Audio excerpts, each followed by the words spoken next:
Friends ನಮಸ್ಕಾರ. ಸುಗುಣ Jan YouTube ಚಾನಲ್ಗೆ ಸ್ವಾಗತ. ನಾನು ನಿಮ್ಮ ಪ್ರೀತಿಯ ಸುಗುಣ.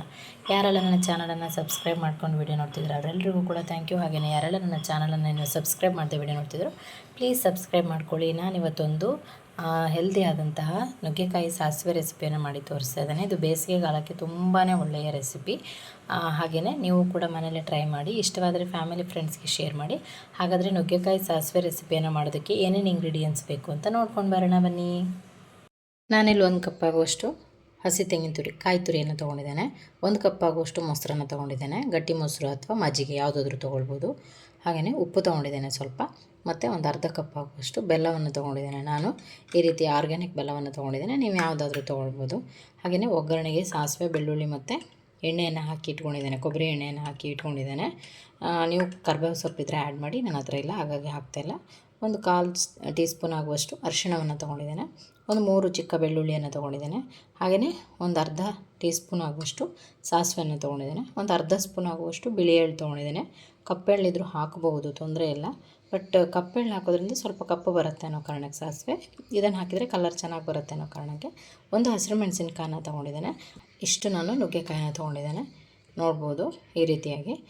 ಈಗ ಮೊದಲನೇದಾಗಿ ನಾವು ನುಗ್ಗೆಕಾಯಿನ ಕಟ್ ಮಾಡ್ಕೊಳ್ಳೋಣ. ನುಗ್ಗೆಕಾಯಿನ ನಾನು ಆಲ್ರೆಡಿ ವಾಶ್ ಮಾಡಿದ್ದೇನೆ, ಮತ್ತೆ ಬೇಕಾದರೆ ನೀವು ವಾಶ್ ಮಾಡ್ಬೋದು. ಇದು ಬೆಳೆದಿದೆ, ಸ್ವಲ್ಪ ತುಂಬ ಎಳುತ್ತಿಲ್ಲ.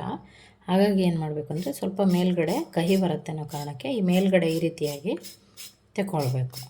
ತುಂಬ ಬೇಡ, ಸ್ವಲ್ಪ ಚಿಗುರಿದೆ ಅಂತ ಹೇಳಿದರೆ ನೀವು ಹಾಗೇ ಹಾಕ್ಕೊಳ್ಬೋದು, ಏನು ತೊಂದರೆ ಇಲ್ಲ. ನಾನೆಲ್ಲವನ್ನು ಈ ರೀತಿಯಾಗಿ ಇಷ್ಟುದ್ದಕ್ಕೆ, ಇದು ನಿಮಗೆ ಯಾವ ಸೈಜ್ ಬೇಕೋ ಆ ಸೈಜ್ಗೆ ನೀವು ಕಟ್ ಮಾಡ್ಕೊಳ್ಬೋದು. ನಾನೆಲ್ಲವನ್ನು ಇದೇ ರೀತಿಯಾಗಿ ಕಟ್ ಮಾಡ್ಕೊಂಡು ಬರ್ತೀನಿ.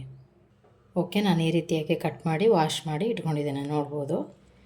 ಈಗ ನಾವು ಇದನ್ನು ಬೇಯಿಸ್ಕೊಳ್ಳೋಣ. ನಾನಿಲ್ಲೊಂದು ಕುಕ್ಕರ್ ತೊಗೊಂಡು ನುಗ್ಗೆಕಾಯಿನ ಹಾಕ್ತಾಯಿದ್ದೇನೆ, ಕಟ್ ಮಾಡಿ ಇಟ್ಕೊಂಡಿರೋದು. ಇಷ್ಟು ಬೆಲ್ಲ ಏನಿತ್ತು ಇದನ್ನು ಹಾಕ್ತಾಯಿದ್ದೇನೆ. ಉಪ್ಪು ಸ್ವಲ್ಪ ಆ್ಯಡ್ ಮಾಡಿ, ಇದು ಮುಳುಗುವಷ್ಟು ನೀರು. ಒಂದೇ ವಿಷಲ್ ಕೂಗಿಸ್ಕೊಳ್ಳೋದ್ರಿಂದ ತುಂಬ ನೀರು ಬೇಕಾಗೋದಿಲ್ಲ.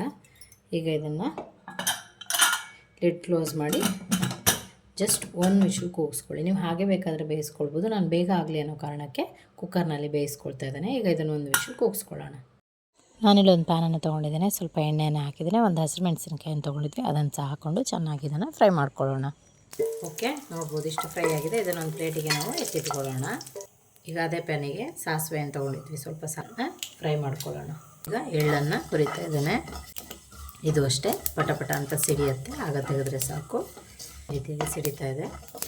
ಇದನ್ನು ಸಹ ನಾನು ಪ್ಲೇಟಿಗೆ ಎತ್ತಿಟ್ಕೊಳ್ತೇನೆ.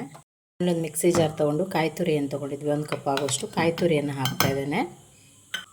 ಇಲ್ಲಿ ಸಾಸಿವೆ, ಬಿಳಿ ಎಳ್ಳು, ಹಸಿರು ಮೆಣಸಿನ್ಕಾಯಿನಿತ್ತು, ಇದನ್ನು ಸಹ ಹಾಕ್ತಾಯಿದ್ದೇನೆ. ಚಿಕ್ಕದೊಂದು 2-3 ಬೆಳ್ಳುಳ್ಳಿಯನ್ನು ತೊಗೊಂಡಿದ್ದೆ, ಇದನ್ನು ಸಹ ಹಾಕ್ತಾಯಿದ್ದೇನೆ. ಮತ್ತು ಅರಿಶಿಣ ಪುಡಿಯನ್ನು ಸಹ ಹಾಕಿ ಸ್ವಲ್ಪ ನೀರನ್ನು ಹಾಕಿ ನೈಸಾಗಿ ಗ್ರೈಂಡ್ ಮಾಡ್ಕೊಂಡು ಬರ್ತೀನಿ. ಓಕೆ, ನಾನು ಈ ರೀತಿಯಾಗಿ ಇದನ್ನು ಪೇಸ್ಟನ್ನು ರೆಡಿ ಮಾಡ್ಕೊಂಡಿದ್ದೇನೆ. ಓಕೆ, ನಾನು ಈ ರೀತಿಯಾಗಿ 1 ವಿಷಲ್ ಕೂಗಿಸ್ಕೊಂಡಿದ್ದೇನೆ. ಈ ರೀತಿಯಾಗಿ ಬೇಯಿಸ್ಕೊಂಡಿದ್ದೇನೆ. ಕೂಲಾಗಲಿ, ಬಿಸಿ ಇರುವಾಗಲೇ ಮೊಸರು ಎಲ್ಲ ಹಾಕೋದು ಬೇಡ, ಹಾಗಾಗಿ ಕೂಲಾಗಲಿ. ಇದು ನುಗ್ಗೆಕಾಯಿನ ಈ ರೀತಿಯಾಗಿ ಪ್ಲೇಟಿಗೆ ಹಾಕಿಟ್ಕೊಂಡಿದ್ದೇನೆ. ಬೇಗ ಆರಲಿ ಅನ್ನೋ ಕಾರಣಕ್ಕೆ, ಕೂಲಾಗಲಿ ಅನ್ನೋ ಕಾರಣಕ್ಕೆ. ಏನಿತ್ತು ಬೇಯಿಸಿದ್ದು ಬೆಲ್ಲ ಮತ್ತು ಉಪ್ಪು ಹಾಕಿದ್ದು, ಅದನ್ನು ನಾನು ಇದಕ್ಕೆ ಎತ್ತಿಟ್ಕೊಳ್ತೇನೆ. ಯಾವುದಾದ್ರೂ ಒಂದು ಪಾತ್ರೆಯನ್ನು ತಗೊಳ್ಳಿ, ಅದಕ್ಕೆ ನೀವು ನುಗ್ಗೆಕಾಯಿಯನ್ನು ಬೇಯಿಸಿಟ್ಕೊಂಡಿದ್ರೆ ನುಗ್ಗೆಕಾಯನ್ನು ಹಾಕ್ಕೊಳ್ಳಿ. ಮತ್ತು ಮೊಸರೇನಿತ್ತು, ಮೊಸರನ್ನು ಸಹ 1 ಕಪ್ ಆಗುವಷ್ಟು ಹಾಕ್ಕೊಳ್ಳಿ. ಈಗ ನಾವೇನು ಗ್ರೈಂಡ್ ಮಾಡಿ ಇಟ್ಕೊಂಡಿದ್ವಿ ಮಸಾಲೆ ಏನಿತ್ತು ಪೇಸ್ಟು, ಅದೆಲ್ಲವನ್ನು ಸಹ ಇದಕ್ಕೆ ಸೇರಿಸ್ಕೊಳ್ಳಿ. ಈಗ ನಾನು ಇದಕ್ಕೆ ನಾವೇನು ನುಗ್ಗೆಕಾಯಿ ಬೇಯಿಸಿಟ್ಕೊಂಡು ನೀರನ್ನು ಎತ್ತಿಟ್ಕೊಂಡಿದ್ವಿ, ಇದು ಕಂಪ್ಲೀಟಾಗಿ ಕೂಲಾಗಿದೆ. ಇದಕ್ಕೆ ಹಾಕಿ ಹಾಕ್ತಾಯಿದ್ದೆ. ಅಷ್ಟು ನೀರನ್ನು ನಾನು ಇದಕ್ಕೆ ಹಾಕ್ಕೊಳ್ತಿದ್ದೇನೆ. ಚೆನ್ನಾಗಿ ಒಂದು ಮಿಕ್ಸ್ ಕೊಡಿ. ಇದು ನೋಡಿ ಎಷ್ಟು ಈಸಿಯಾಗಿ ಮಾಡ್ಕೊಳ್ಬೋದು, ಹಾಗೆಯೇ ತುಂಬ ಟೇಸ್ಟ್ ಇರುತ್ತೆ.